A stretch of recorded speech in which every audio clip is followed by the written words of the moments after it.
In this video, we're going to work through a couple of exam paper questions on differentiating polar curves. If you think you've got it, pause the video and try these yourself first. Okay, the curve C has polar equation r equals 1 plus 2 cos theta. Theta is between 0 and pi over 2. At the point P on C, the tangent to C is parallel to the initial line. Given that O is the pole, that is the origin, find the exact length of the line OP. Okay, so we're going to want to find the coordinates of P, and then we'll use Pythagoras to find the length. And, well, actually, no, I say that. We can just find the value of R. Actually, R just is the distance between O and P at that point. So if we can find the value of R when the tangent is parallel to the initial line, we'll be done. Okay, so parallel to the initial line means dy by dx is 0, so dy by d theta is 0. So it's y that I want to consider. Y equals r sine theta. So it's r sine theta. So expanded, that is sine theta plus 2 sine theta cos theta. I've just spotted that to make my life easier, I will notice that this is sine 2 theta, although you could have used the product rule on this and that will be fine. Dy by d theta is therefore cos theta plus 2 cos 2 theta, and that's what we want to be 0. Now, I need to get that 2 cos 2 theta back and out of double angle world so I can solve this. So cos theta plus 2, and then cos 2 theta is 2 cos squared theta minus 1.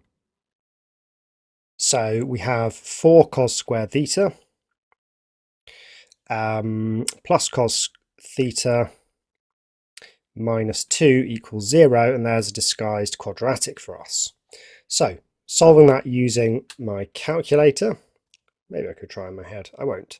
4, 1, minus 2, and we end up with cos theta equals, well, it's not exact value, so that's fine, 0.59307 or minus 0.84307.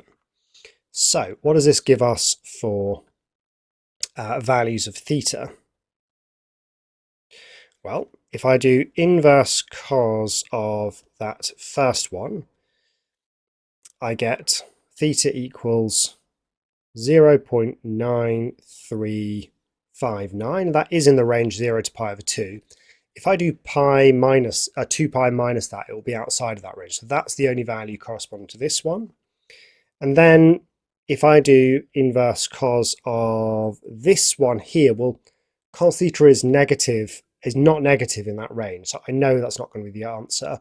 I get a value of 2.5738, but it's not that, because that's bigger than pi over 2. So here's my value of theta that I'm going to be working with. Now, it wanted the exact length of the line OP, and the line between O and P is just the value of r at that point. So I simply want r equals, well, 1 plus 2 cos theta. Now, actually, this is where I probably did want the exact value here. So 1 plus 2. Now, what was that value when I solved it? That value was minus 1 plus root 33 over 8. And this is what's going to give me my final answer. So just to kind of cheat and key that whole thing into a calculator, we have 2 times minus 1 plus root 33 all over 8, 1 plus all of that, and we end up with a value of r, which is 3 plus root 33 all over 4, which is just over 2. Let's just check this out in GeoGebra just to sort of see how this checks out.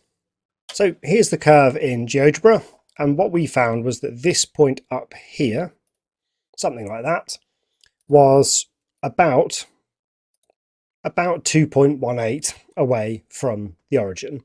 So that's what we are finding. We found the point where the tangent to the curve was parallel to the initial line and found that distance, which was just r. Okay, let's take a look at this one now. Figure 1 shows a curve with polar equation r equals a sine 2 theta, and theta is between 0 and pi over 2, and a half line L. The half line meets C at the pole O and at the point P. The tangent to C at P is parallel to the initial line. The polar coordinates of P are r and phi, so some value phi, and that's written in polar coordinates, so that is the r value and the theta value. Show that cos of phi is 1 over root 3. Find the exact value of r. Okay, so once again we want to find dy by d theta and set that equal to 0. So y is r sine theta, so that's r times sine theta. Okay, so we need to differentiate this, and I'll do this using the product rule. So dy by d theta, if my u is a sine 2 theta and my v is sine theta, that's u v dash plus u dash v. So that's going to be 2a cos 2 theta sine theta. And I want to solve when that's equal to 0. Okay, well, with all of these double angles knocking around, I think I'm almost certainly going to have to convert these all into single angles. Okay, so we're getting, I'll do this down here, I need a bit more room. A, and then sine 2 theta is 2 sine theta cos theta. That's sine theta cos theta times another cos theta, so cos squared theta. Okay, next for this one, I've got this cos 2 theta to deal with, and I can expand that either as 2 cos squared theta minus 1 or 1 minus 2 sine squared theta.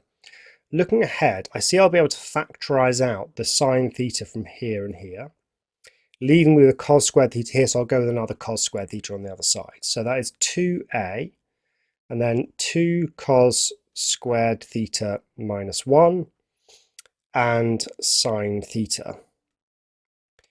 Okay, that equals 0. Okay, I could divide through by 2a, so that's just gone. A is not 0. If a were 0, then this just would be all at the origin. So I'll pull out our sine theta, leaving me with cos squared theta, and then this stuff here, so plus 2 cos squared theta minus 1. So, do I need to consider sine theta equals 0? Well, no I don't, because look at the picture here. We know that the point P is up here. It is definitely not the point where theta equals 0, and if sine theta was 0, theta would be 0. So I can just say sine theta equals 0 implies that theta equals 0, but it's not that. So that means that the other bracket must be 0, which is 3 cos squared theta equals 1. Well, that means that cos theta equals the square root of 1 over 3, or 1 over root 3. And we're done. Now, it could be plus or minus, but we know that theta is between 0 and pi over 2. So I suppose I could just spell it out, say it's plus or minus. But then we could say since theta is between 0 and pi over 2, we have cos theta equals positive 1 over root 3. And we are done with part A. Finding the exact length, A starts here and finishes here. Part B, find the exact length of r. We simply have to find the r value there. So when cos theta is 1 over root 3, I want to find the value of r. Well, r is a times sine 2 theta. Well, sine 2 theta is 2 sine theta cos theta. So I could use that. I get 2a sine theta cos theta. Now cos theta is 1 over root 3. And then what is sine theta if cos theta is 1 over root 3? Well, just down here I can say, well, sine squared theta is 1 minus cos squared theta. So sine squared theta is 1 minus a third, which is 2/3. So sine theta is root 2/3. So we've got 2a root 2/3 multiplied by 1 over root 3. And this is actually good because the root 3 times the root 3 simplifies to just 3. And I end up with 2 root 2a all over 3. And that is the exact length of r. Okay, that's all for now. See you in the next video.